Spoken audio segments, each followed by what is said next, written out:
Bonjour à tous et bienvenue. Voici les 7 infos de la semaine qui ont été sélectionnées pour vous.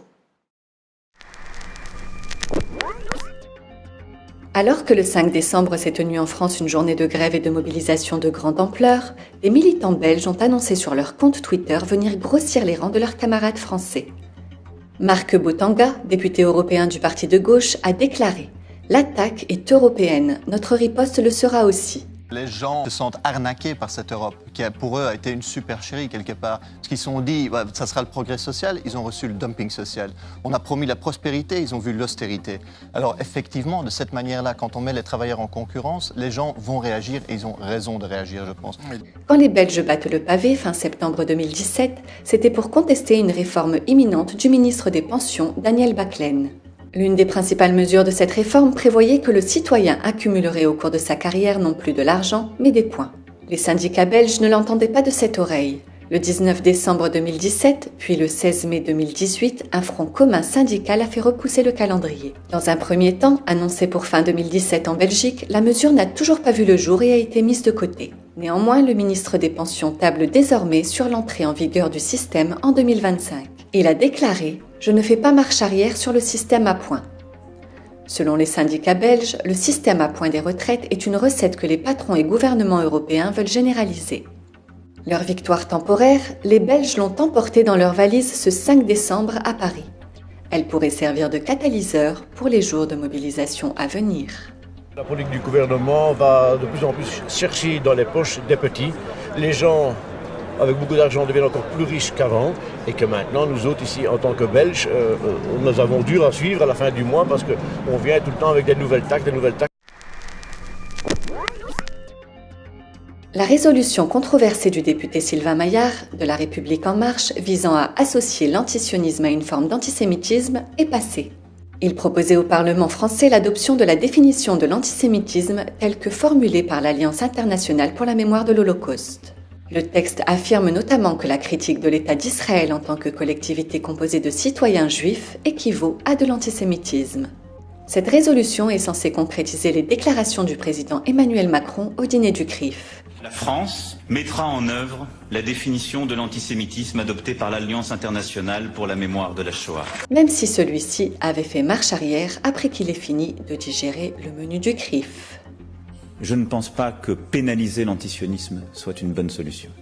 Les députés qui ont voté pour cette résolution sont principalement de droite et de La République En Marche. Ils n'ont pas écouté les nombreuses protestations, notamment celles de juifs craignant l'amalgame antisionisme égale antisémitisme. Dans une tribune, 127 intellectuels et universitaires juifs du monde entier demandaient aux députés français de s'opposer à cette nouvelle définition de l'antisémitisme. Ils accusent de vouloir faire taire toute critique d'Israël et du sionisme. Nous, universitaires et intellectuels juifs d'Israël et d'ailleurs, dont beaucoup de spécialistes de l'antisémitisme, de l'histoire du judaïsme et de l'Holocauste, élevons notre voix contre cette proposition de résolution, protestent les signataires de la tribune.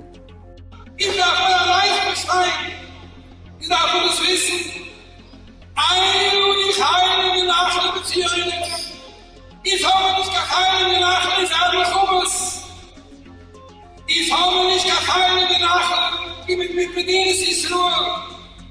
Bediene sich nur, ist auch wieder los, hat immer israelischen Status in der Bechiris, in der Tummelum-Schule. Israelisch Macken, Israel Chicken. Israel bechol Yirei Hashem. Sich aufzuscheiden, mein Herr, mit Keul und Kohl, mit keinem zusammen, mit seinem Hashem essen, viel in Herz, magisch zu sein in Herz, a Sinne, Zizionis, a Sinne in Holland des Tages. Ich hole Ihnen sie reden beschwuchern, ihr seid als Lucher, bitte mir tun nicht reden, ich wach nach der Gesuche, und Hashem, Kola Kurase. In dem Mann zusammen, Leuchten zusammen, Chemes Hashem, Keim Zionis, Bechol mal Bescheu. In diesem Leuchten zusammen, Kein alle Geseiles, und sei für die Geuze, aber Heiligen Reichsmur, Täusche jetzt erkäuflich. Depuis des années, le ministre israélien Benjamin Netanyahou, lors de tournées à travers l'Europe, tentait de faire adopter cette nouvelle définition de l'antisémitisme comme toute opposition à Israël et à sa politique. Il semble avoir atteint son objectif, en tout cas en France. C'est une très mauvaise décision de l'Assemblée nationale, très antidémocratique, qui vient en contre-pied de l'article 1 de la Constitution de la Ve République qui promeut l'égalité de tous les citoyens entre eux. C'est une résolution dangereuse pour les Juifs, elle les met elle leur donne un statut très particulier, elle les sort du collectif national au fond. Le racisme en France existe, il vise les Juifs, mais il vise aussi les Arabes, il vise les musulmans, il vise les Noirs, il vise les Roms, il vise les Asiatiques. Il fallait prendre peut-être à l'Assemblée nationale la mesure du racisme et de ses ravages en France, mais mettre en exergue de cette manière-là l'antisémitisme, pour des raisons à l'évidence politique, on y reviendra, me paraît... ça fait de cette loi une des lois qui resteront dans l'histoire comme une loi scélérate. La Banque de France va lancer en 2020 des expérimentations pour développer une monnaie digitale de banque centrale. Cette monnaie sera dédiée aux transactions de gros au montant très élevé, a annoncé mercredi à l'AFP son gouverneur François Villeroy de Galhau. L'institution compte commencer des expérimentations rapidement et lancer un appel à projet d'ici la fin du premier trimestre 2020, a-t-il précisé lors d'une conférence à Paris. Cette initiative de la Banque centrale française constituera une première dans la zone euro. Son but sera de développer à terme un euro digital. Concrètement, il s'agirait d'un euro sous forme numérique dont les mécanismes d'émission pourraient reposer sur des technologies comme celle de la blockchain, les chaînes de blocs. Elle participera à l'étude d'un éventuel e-euro ou euro électronique virtuel porté par l'Eurosystème, un sujet déjà évoqué lundi devant le Parlement européen par la nouvelle présidente de la Banque centrale européenne, Christine Lagarde. Quand on va vous supprimer l'argent liquide, tout le monde applaudit. Mais vous vous rendez compte, la petite vieille, elle ne pourra pas se faire voler son argent. Si jamais ta maison flambe, eh ben, tout de suite, ta carte, on te recrédite l'argent. Mais les gens ne se rendent pas compte que sans argent liquide, il n'y a plus de liberté. Je vais vouloir donner du pognon à mon petit-fils. Je ne pourrai plus le faire, la banque sera au courant. Donc l'État, donc le fisc. Je veux payer un truc comme ça, je ne pourrai plus le faire. Tout ça, mon argent sera à la banque dès que je l'ai touché. En plus, la banque saura exactement ce que j'achète, puisque tout sera par carte. Donc c'est vachement plus facile derrière pour me manipuler. Il commence déjà. C'est-à-dire que je saurai exactement ce que tu aimes, comment tu l'aimes, ce que tu achètes, combien de fois tu l'achètes. Donc je pourrais t'en refoutre une petite couche, gentiment, sous forme de publicité ou de sollicitation. De neuromarketing. Voilà. Sans argent liquide, la liberté n'existe plus. Mais les gens ne s'en rendent pas compte parce que pour eux, soi-disant, ça va être plus pratique. L'Iran est entouré de bases américaines plantées dans la plupart des pays qui lui sont limitrophes. Le Pakistan, l'Afghanistan, l'Irak, le Koweït, le Bahreïn, les Émirats arabes unis et Oman. Grâce à sa puissance balistique, ses responsables militaires assurent les avoirs dans le collimateur. C'est la teneur d'une mise en garde qui a été lancée par le général Nouroullahiya le 29 novembre dernier sur Presse TV.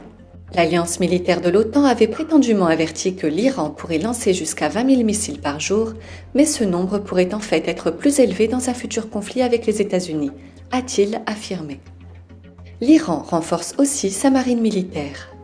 L'amiral Hossein Khanzadi a fait état d'un exercice naval conjoint avec la Russie et la Chine. Et ce, après que les États-Unis et la France ont planifié des initiatives de sécurité maritime dans le golfe Persique, a rapporté le mercredi 4 décembre le Jérusalem Post. Appelé ceinture de sécurité maritime, l'exercice conjoint entre l'Iran, la Russie et la Chine se déroulera le 27 décembre, a indiqué l'amiral iranien. Les capacités militaires iraniennes sont très importantes. L'Iran a connu 8 ans de guerre avec l'Irak dans les années 80 et à l'époque, le pays dépendait de matériel venu de l'étranger. L'Iran a donc beaucoup souffert de l'embargo. Alors après la guerre et depuis une trentaine d'années environ, l'Iran s'est concentré sur le développement de ses propres capacités militaires. Nous observons en permanence des avions d'espionnage américains et des satellites dans l'espace aérien iranien. Quel pays laisse son ciel devenir dangereux? L'Iran doit se défendre et assurer la sécurité de son espace aérien, de son peuple. Le président de la Russie a prédit la chute de l'Union européenne. Il a comparé cet événement à l'effondrement du bloc soviétique. Selon Vladimir Poutine, l'Union européenne va s'effondrer dans les 10 ans. Il s'agit de la période qui fut nécessaire à l'URSS pour tomber en lambeaux à l'occasion du Boxing Day de 1991. Sa remarque laisse entendre que c'est déjà le début de la fin pour l'Union. Alors qu'il partageait ses doutes quant au maintien de la forme actuelle de l'Union d'ici 2028, il a cité le Brexit parmi les causes principales de l'effondrement de Bruxelles. C'est d'autant plus important que l'Union européenne est le premier partenaire commercial de la Russie. Elle a donc tout intérêt à ce que tout se passe bien entre les deux. Poutine a déclaré « D'ici 2028, certains pays d'Europe de l'Est se seront suffisamment développés. Ils ne recevront donc plus de soutien financier de la part du budget européen. Au contraire, ils devront payer comme le Royaume-Uni le faisait et le fait encore. Les initiatives qui ont lieu au Royaume-Uni émergeront donc aussi peut-être là-bas. »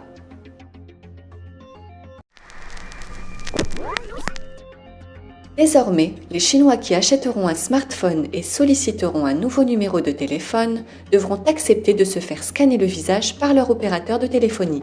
Cette nouvelle exigence émane du ministère chinois de l'Industrie et des Technologies de l'Information. Le ministère spécifiait entre autres que les opérateurs devaient faire appel à l'intelligence artificielle ou à toute autre méthode pour vérifier l'identité des personnes. Sur les réseaux sociaux, les Chinois ont manifesté autant de soutien que de défiance à l'égard de cette nouvelle étape de surveillance de masse dans l'empire du milieu. Car même si des chercheurs ont averti des risques posés par la collecte des données personnelles, la plupart des Chinois sont favorables à ces mesures, même si leur perception semble évoluer graduellement. Reste à se demander maintenant si cette surveillance va aussi s'imposer en France sous différents prétextes, comme la lutte contre le terrorisme, la lutte contre les casseurs ou encore la lutte contre les antisionistes. Restons vigilants. Ça devient de plus en plus difficile. C'est sûr qu'en Europe, il y a des lois qui disent qu'on ne peut pas forcer ces systèmes sur les gens. Donc, le gouvernement ou l'entreprise doit donner une autre option. Donc, on peut demander non, je n'accepte pas de donner mon visage.